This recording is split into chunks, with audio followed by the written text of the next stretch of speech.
Hello everyone. In this video, we are going to discuss about the unlawful assembly.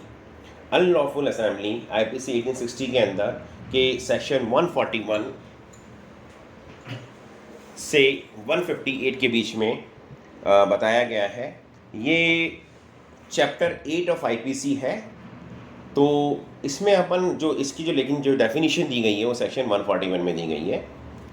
क्या है कि definition कहती है कि असेंबली ऑफ द 5 और मोर देन, यहाँ पे ध्यान रखिएगा 5 और 5 से ज़्यादा। अनलॉफुल असेंबली का मतलब आप ये दिमाग में रख लीजिए कि 5 और 5 और मोर देन 5।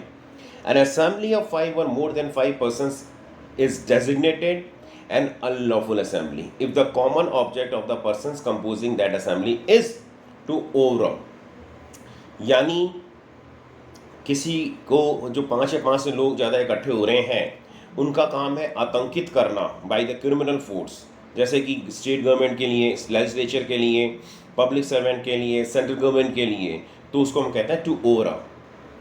सेकंड आता है टू रजिस्ट, यानी किसी लॉ को एग्जीक्यूट करने से उसको रजिस्ट करना या लीगल प्रोसेस को एग्जीक्यूट करने से रोकना, ये इस तरह के अंदर ये। या फिर होता है क्रिमिनल ट्रेसपास, यानी ज़बरदस्ती उसमें घुसने की, कहीं किसी बिल्डिंग के अंदर जहाँ मना है वहाँ पे घुसने की, ट्रेसपास करने की कोशिश करना।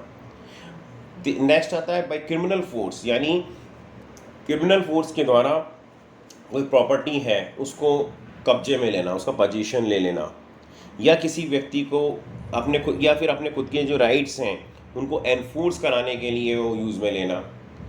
नेक्स्ट आता है क्रिमिनल फोर्स यूज़ में लेना किसी टू कॉम्पेल अ पर्सन, यानी कोई व्यक्ति है जो कि लीगली बाउंड नहीं है कुछ चीज़ करने को, उससे करवाने की कोशिश करना, या जो करना चाहता उसको करने से रोकना।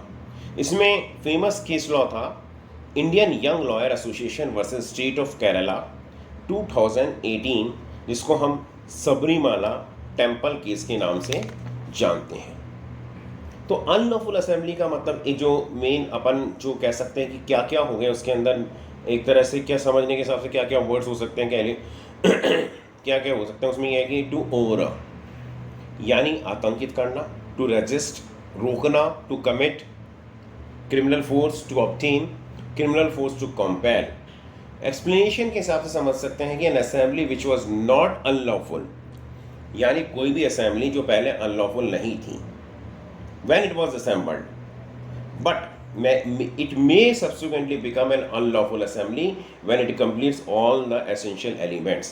यानी जब कोई असेंबली हो रही थी, क्योंकि असेंबली करना मना नहीं है, अगर असेंबली हो रही थी और वो अनलॉफुल नहीं है और इनमें से कुछ भी जो 3-4 जो मैं एलिमेंट्स बता रहा हूँ आपको, उनमें से कोई एलिमेंट्स उसके अंदर फुलफिल हो जाते हैं तो अनलॉफुल असेंबली की कैटेगरी में फॉल कर जाएगी। जैसे फर्स्ट है 5 or more than 5 person. Second, they must have a common object and an act done by criminal force to show of criminal force. तो who can be a member of the unlawful assembly? ये section 142 define करता है।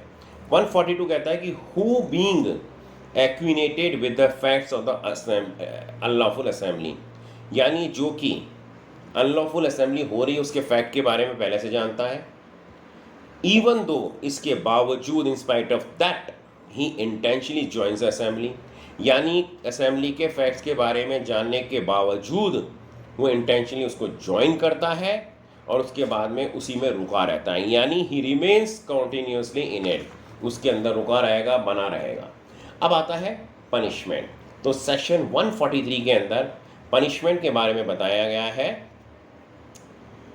Punishment कहता है, क्या है इसमें punishment? इसका पनिशमेंट है imprisonment for a term which में एक्सटेंड टू 6 months और विथ फाइन और